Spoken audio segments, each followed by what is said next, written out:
باللہ من الشیطان الرجیم بسم اللہ الرحمن الرحیم ان اللہ یحب التوابین و یحب المتطہرین۔ اللہ کا قرآن کہہ رہا ہے کہ اللہ پاک توبہ کرنے والوں کو پسند فرماتا ہے اور پاک لوگوں کو پسند فرماتا ہے۔ حدیث میں آتا ہے نبی کریم صلی اللہ علیہ وسلم نے ارشاد فرمایا التائب من الذنب کمن لا ذنب لہ، گناہ سے توبہ کرنے والا ایسا ہے جیسے اس نے گناہ کیا ہی نہیں۔ ہمارے نبی فرماتے کل بنی آدم خطاؤن و خیر الخطائین التوابون، ہر ایک انسان گنہگار ہے اور بہترین گنہگار وہ ہے جو توبہ کرے۔ تو میرے بھائیوں، جو ہم نے جہاں بھی جس مسجد میں جس مولوی صاحب کا بیان سنا شب برات میں، اور جو گنہگار بتلائے گئے، دیکھو گناہ ہے، چاہے چھوٹا ہو یا بڑا ہو، کیسا بھی گناہ ہو۔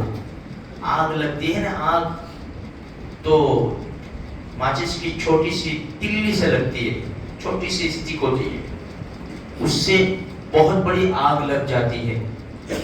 اور ہم کہتے ہیں چھوٹے گناہ، تو چھوٹے گناہ مل کے بہت بڑے ہو جاتے ہیں، پہاڑوں کی طرح ہو جاتے ہیں۔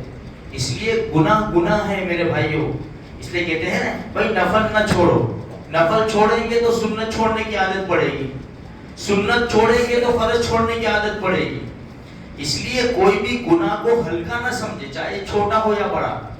تو میرے بھائیوں، ہمارے اندر جو بھی خامی ہو، جو عیب ہو، جو گناہ ہم کر رہے ہو، اس کو دور کرنے کی پوری کوشش کرنی چاہیے۔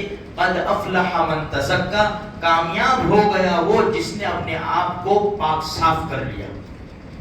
گناہوں سے انسان کو ایک ظاہری ایک باطنی، قرآن کریم کا 8واں پارہ اللہ پاک کیا فرماتے ہیں وَذَرُوا ظَاهِرَ الْإِثْمِ وَبَاطِنَهُ، کہ جو ظاہری گناہ ہے اس کو بھی چھوڑ دو اور باطنی جو گناہ ہے نا اس کو بھی چھوڑ دو۔ اس لیے کہ جب انسان توبہ نہیں کرتا ہے تو گناہ کرتے کرتے دل کالا ہو جاتا ہے۔ الا ان فی الجسد لمضغہ اذا صلح صلح الجسد کلہ واذا فسدت فسد الجسد کلہ الا وہی القلب۔ جب دل صحیح سالم ہوتا ہے نا تو سارے اعضاء صحیح سالم ہوتے ہیں، اور جب دل میں خرابی ہوتی ہے نا، اس لیے کہ دل بادشاہ ہے، پوری کنٹری کا بادشاہ خراب ہوگا تو رعایا کے اوپر ایسا ہی اثر پڑے گا۔ دل یہ سارے اعضاء کا بادشاہ ہے، یہ جیسا ہوگا ایسے سارے اعضاء کے اوپر اثر پڑے گا۔ اس لیے میرے بھائیوں، رمضان مبارک قریب ہے، اللہ ہم سب کو نصیب فرماوے اور بار بار نصیب فرماوے اور نیک اعمال کی توفیق نصیب فرماوے۔ ابھی سے کمر باندھ لو، نیتیں کرو ابھی سے۔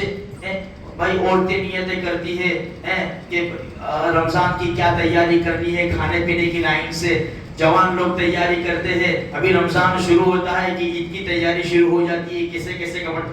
ابھی سے ہم تیاری شروع کریں کہ ہمیں تراویح پوری پڑھنی ہے، ہمیں اللہ کے قرآن کی تلاوت زیادہ سے زیادہ کرنی ہے، ذکر و اذکار کرنے ہیں، ہمیں روزے پورے رکھنے ہیں۔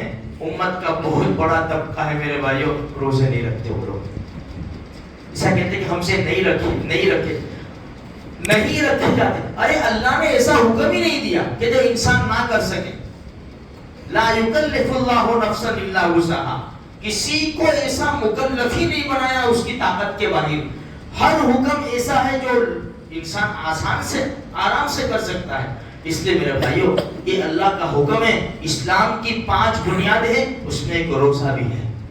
اس لیے ہم ابھی سے پوری کوشش کریں، اللہ سے دعائیں بھی کریں، اور جن لوگوں کے پاس مال ہے، اللہ نے مال دیا ہے وہ رمضان میں زکوٰۃ نکالتے ہیں، تو ابھی سے آہستہ تیاری کریں گے، کیونکہ بعض دکان والے ایسے ہوتے ہیں کہ ان کو سمجھ میں نہیں آتا کہ ہم کس طرح حساب، بھائی آہستہ حساب کرو سارے مال کا، تو اللہ پاک آسان فرما دے گا۔ ایک دن میں تو یہ کچھ کام ہو جانے والا نہیں ہے، آہستہ کریں گے تو سب آسانیاں ہو جائے گی۔ اس میں کیا ہوگا کہ بھائی زکوٰۃ کم نہیں نکلے گی، اس لیے کہ اگر ایسے ہی نکالا اور اندازہ نہیں کیا، کوئی حساب نہیں کیا، اگر زیادہ نکلی تو ظاہر قسمت ہے، لیکن اگر کم نکلی تو مسائل پیدا ہو جائیں گے۔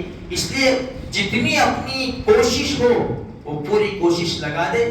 یہ اللہ کا حکم زکوٰۃ کا، یہ بھی بنیادوں میں سے ہے، اسلام کی بنیادوں میں سے ہے۔ تو خیر کہنے کا مقصد یہ ہے میرے بھائیوں، اپنے آپ کو سارے گناہوں سے پاک صاف کرنے کی کوشش کرو، اور رات کا جو حصہ ہے نا اس کو باہر کم لگاؤ، باہر کم لگاؤ، دوست احباب میں ہرنے پھرنے میں، ہوٹلوں پر، پان کی دکان کے اوپر کم لگاؤ، اور یہ رات کا مبارک حصہ اللہ کی یاد میں لگانے کی کوشش کرو۔ اللہ مجھے بھی، آپ کو بھی، سارے مسلمانوں کو نیک عمل کی توفیق بخشے۔